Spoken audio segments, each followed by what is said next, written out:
بات کرتا ہے آج کہ یہ تو امریکہ میرے خلاف کر رہا ہے، یہ تو مغرب میرے خلاف کر رہا ہے، جب تمہیں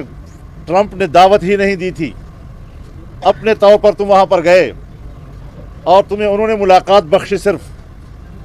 تو آپ نے واپس آ کر کہا کہ میں اتنا خوش ہوں کہ جیسے میں ایک دوسرا ورلڈ کپ جیت کر آیا ہوں۔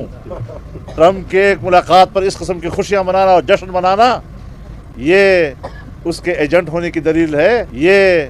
اس کے ایجنٹ ہونے کی دلیل ہے، یہ اس کے ایجنٹ ہونے کی دلیل ہے۔ آپ یہ باتیں آج نہ کریں۔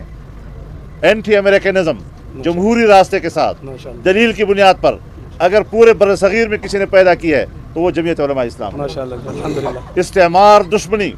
انسانیت پر استعمار کے مظالم، ماضی میں استعمار کے کالونیاں بنانا اور لوگوں کو کالونیوں کے ذریعے سے غلام بنانا، نوآبادیاتی نظام کی تاریخ، اس کے خلاف جنگ میرے تاریخ سے، میری قربانیوں سے بری ہوئی ہے۔ تمہارے آبا و اجداد نے تو ان کے بوٹ چاٹے ہیں، تمہارے آبا و اجداد نے تو ان کے بوٹ چاٹے ہیں، تمہارے آبا و اجداد نے تو ان کے بوٹ چاٹے ہیں۔ آپ نے اپنے ملک میں کسی کو بدنام کرنا ہے، اسے آپ کہتے ہیں یہود و نصارہ کا ایجنٹ، یہ اسرائیل کو تسلیم کرنا چاہتا ہے، یہ انڈیا کا ایجنٹ ہے۔ اب کسی نے اس کی تحقیق نہیں کرنی، بس صرف مشہور کر دینا ہے، قوم اس کے پیچھے لگ پڑے گی۔ مولانا فضل الرحمان صاحب نے ایٹ لیسٹ اپنے ماننے والوں کو تو منوا لیا نا کہ عمران خان صاحب یہودیوں کے ایجنٹ ہیں، وہ بجائے چیختے رہے کہ میں اسرائیل کے خلاف بولتا ہوں، ٹھیک ہے جی، میں نے تو اسٹیبلشمنٹ سے پھڈا لے لیا اسرائیل کے تسلیم کرنے یا نہ کرنے کے اعتبار سے،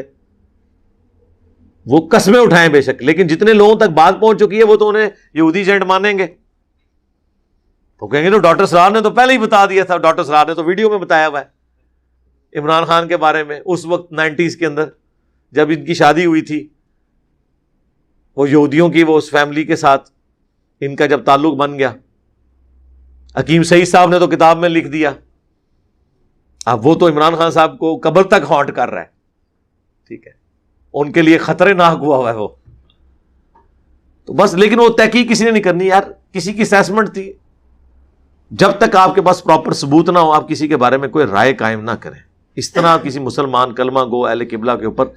پلیز اس طرح کے الزامات نہ لگائیں، اللہ سے ڈریں۔ اور یہی بات میں عمران خان صاحب اور ان کے ماننے والوں کو کہوں گا کہ آپ بھی جو دوسروں کے بارے میں الزامات لگاتے ہیں، ثبوت کے بغیر آپ الزامات نہ لگائیں، قرائن کی روشنی میں تو کچھ بھی بتایا جا سکتا ہے۔ یہ جو ایک فراڈ ہے نا، ایسٹ بیانڈ مینز، یہ دنیا میں ہر انسان کے اوپر بنایا جا سکتا ہے، یہ ایک ایسی چیز ہے کسی کے اوپر بالکل جو فیئر بھی ہو رہا اس کے اوپر بنایا جا سکتا ہے، ہر چیز نہیں کوئی ہوتا ہے۔ اب میرے پاس کروڑوں کی ملکیت کا مکان اور وہ چیزیں موجود ہیں، آپ کہیں گے جی آپ کی تو تنخواہ اتنی تھی، مجھے پتا ہے وہ کیسے ہوا ہے، میں نے جس زمانے میں خریدا وہ سستا تھا،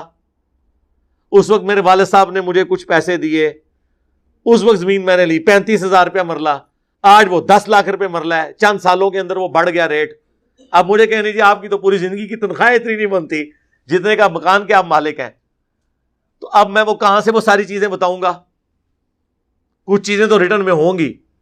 اب ظاہر باپ بیٹے کو جب دیتا ہے تو وہ ضروری نہیں کہ بینک کے تھرو ٹرانزیکشن کرے، بائی ہینڈ بھی دیتا ہے۔ ان کے پاس اگر کوئی زیور ان کا اپنا موجود ہے تو وہ مجھے دیں گے کہ یہ بیچ کے تو یار یہ پیسے لگا لو، آپ مجھے بتائیں اس کی ریسپٹ میں نے سنبھال کے رکھی ہوئی ہوں گی؟ ابھی بھی کروڑوں کے کاروبار زبانی کلامی ہو رہے ہیں، کسی کے اوپر بھی آپ کو الزام لگا سکتے ہیں، جب تک ثابت نہ ہو آپ کوئی رائے قائم نہ کریں۔ ثابت اس نے کرنا ہوتا ہے جو الزام لگاتا ہے کہ ہاں یہ نہیں کہ بادی النظر میں ایسا لگتا ہے، بادی النظر میں تو میرے بھائی کوئی بندہ نہیں بچے گا، یہ میں آپ کو بتا دوں۔ جوڈیشری اس کے اوپر چلتی ہے کہ آپ چیز ثابت کریں، اگر ثابت نہیں کر سکتے اللہ خود بدلہ لے گا، دنیا میں مکافات عمل کے ذریعے، آخرت میں عذاب کے ذریعے۔ آپ بری عزم ہیں اس حوالے سے۔